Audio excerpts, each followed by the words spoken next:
You guys are coming into law enforcement at the right time. It's back to school for Aurora Police's newest class of recruits. There's a foot pursuit policy now that just came out. For Alicia Poor, just keep pushing through every day. Each day brings a new challenge. So much, a lot of running, a lot of tests. Working, hoping to make it to the end of the 26-week program. Well, I think every day it's like, am I gonna make it? One of 5 women in her recruit class. It's definitely intimidating. She worried joining a male-dominated field would be tricky. I didn't feel like I would fit in.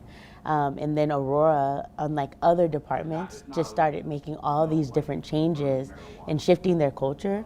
And then I was like, oh, that's kind of where I want to be. That's what I want to do. It hasn't always been this way. I think representation really matters. Sergeant Faith Goodrich has been with the department for 17 years. She says starting out, there were far fewer women on the force. Still, APD was luckier than most, with female role models, even in leadership. I did have that fear of being judged or being thought of as less than because of a woman, but I didn't run into that here. And that was really special because I've talked to a lot of women in other agencies across the country.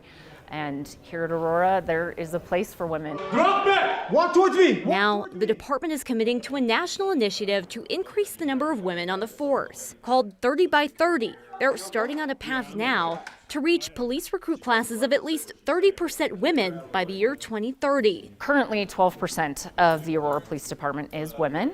In our academy that is in class right now, that's 17%. So we're on our way to raising that number. Just right there. Alicia says APD joining 30 by 30 is what convinced her to become a recruit. Somebody get on the radio. Feeling the support from women already here convinces her to stay. End of exercise, end of exercise. There was this really tough day that we had, and I was struggling physically. And there were just female officers over me, just rooting me on. And in that moment, you don't think anyone's rooting you on. And I just happened to look up, and there they were, just crowding over me. And I was like, okay, I can do this. You did it. I can do it too.